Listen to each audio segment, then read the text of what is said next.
Hello student, আমি Tapas sir. আজকে এই ভিডিওতে তোমাদের ফোর্থ সেমিস্টার হিস্ট্রি অনার্সের সিসিএফ সিস্টেমে তোমাদের যে ডিএসসি CC6 পেপারটি আছে, তো সেই CC6 পেপারে মার্কস 20-র অধ্যায়ভিত্তিক সাজেশন, যেখানে তোমাদের খুবই ইম্পর্টেন্ট যে প্রশ্নগুলো, যেগুলো সাপোর্টিং এবং যেগুলো এক্সট্রা, সবই কিন্তু ভিডিওতে আলোচনা করব।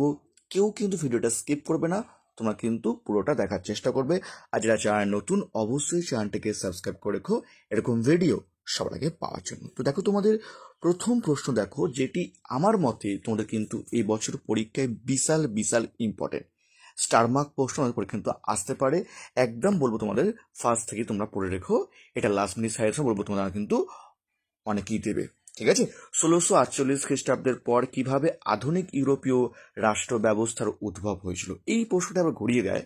ওয়েস্টফেলিয়ার শান্তি চুক্তি কিভাবে ইউরোপে একটি নতুন রাষ্ট্র ব্যবস্থার জন্ম দিচ্ছিল। দেখো, একই প্রশ্ন, ঠিক আছে, মানে একই তোমাদের উত্তর হবে, কিন্তু এই যে প্রশ্নটা একটু ঘুরিয়ে দেয়, বলবো এটি তোমাদের বলবো একদম ভালো করে পড়বে। বলতে গেলে তোমার কিন্তু 100-র মধ্যে কিন্তু 100% চান্স দেওয়ার পরীক্ষা কিন্তু আসার জন্য তোমরা কিন্তু একদম মিস করবে না। তোমরা কিন্তু খুবই ভালো করে তোমরা কিন্তু পড়বে। ঠিক আছে, আসবো পরের প্রশ্ন। দেখো, তোমাদের জিওফ্রে এলটনের সঙ্গে তুমি কি একমত যে ইংল্যান্ডের ধর্ম সংস্কার আন্দোলন ছিল মূলত একটি রাষ্ট্রীয় পদক্ষেপ? এটিও কিন্তু ভেরি ভেরি ইম্পর্টেন্ট প্রশ্ন এবং তোমাদের পরীক্ষা কিন্তু দিয়ে থাকে। বলতে গেলে শিওর তোমাদের কিন্তু একটি ফেভারিট প্রশ্ন, স্টার মার্ক প্রশ্ন। 1 এবং 2 দুটি প্রশ্নই কিন্তু পরীক্ষা আসতে পারে, তোমরা কিন্তু সেভাবেই করবে। ঠিক আছে, ভেরি ভেরি ইম্পর্টেন্ট প্রশ্ন। নেক্সট, রেনেসাঁস মানবতাবাদের উপর একটি নিবন্ধ লেখো। ঠিক আছে, স্টার মার্ক প্রশ্ন, কিন্তু আমরা বলবো যদি না আসে তাহলে আমরা কিন্তু আসতে পারে ইউরোপীয় শিল্প স্থাপত্যের উপর রেনেসাঁস মানবতাবাদের প্রভাব সংক্ষেপে আলোচনা করা। দেখো, 3 এবং 4 দুটির মধ্যে কিন্তু একটি পরীক্ষা আসতে পারে, তোমরা কিন্তু ভালো করে পড়বে। কেমন, আসবো পরের প্রশ্ন। দেখো, তোমাদের পর্তুগাল ও স্পেনের সামুদ্রিক অভিযান ও ঔপনিবেশিক সাম্রাজ্য গঠনের তাৎপর্য বিশ্লেষণ করো। এটিও কিন্তু ভেরি ভেরি ইম্পর্টেন্ট প্রশ্ন, পরীক্ষা কিন্তু বিশাল চান্স, তোমরা কিন্তু ভালো করে পড়বে। নেক্সট প্রশ্ন, ধর্ম সংস্কার হিসাবে মার্টিন লুথারের ভূমিকা মূল্যায়ন করো। এটিও কিন্তু ভেরি ভেরি ইম্পর্টেন্ট প্রশ্ন। তো 1 থেকে 6 তোমাদের সব থেকে ভালো করে তোমরা পড়বে, কারণ এই 6টি প্রশ্ন তোমাদের এই পেপারের জন্য অত্যন্ত প্রবল, অত্যন্ত গুরুত্বপূর্ণ। তোমরা কিন্তু আগে এই 6টি প্রশ্ন পড়বে, তারপর তোমাদের কিন্তু সাপোর্টিং প্রশ্ন বলবো আমি, তারপর তোমরা কিন্তু সাপোর্টিং করবে। ঠিক আছে, কি বললাম?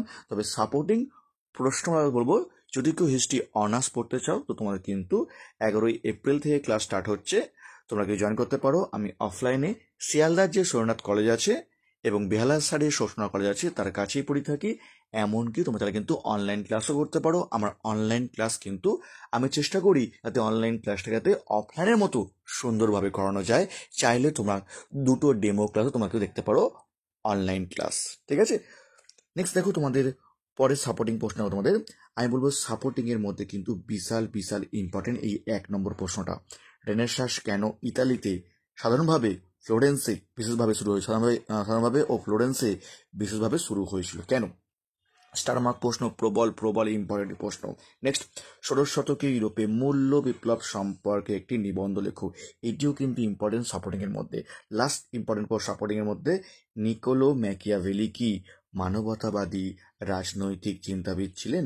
তো এই 3টে তোমরা কিন্তু সাপোর্টিং করবে। আগে ইম্পর্টেন্ট 1 থেকে 6 ভালো করে করার পর তারপর তোমরা কিন্তু 1 আর 3 তোমাদের সাপোর্টিং এর মধ্যে ইম্পর্টেন্ট, তারপর তোমরা কিন্তু 2 নম্বরটা করে যাবে। ঠিক আছে, অন্তত তোমরা কিন্তু সাপোর্টিং অবধি তোমরা কিন্তু খুব ভালো করে পড়ে যাবে। ঠিক আছে, এবার আসবো তোমাদের কিছু এক্সট্রা প্রশ্ন।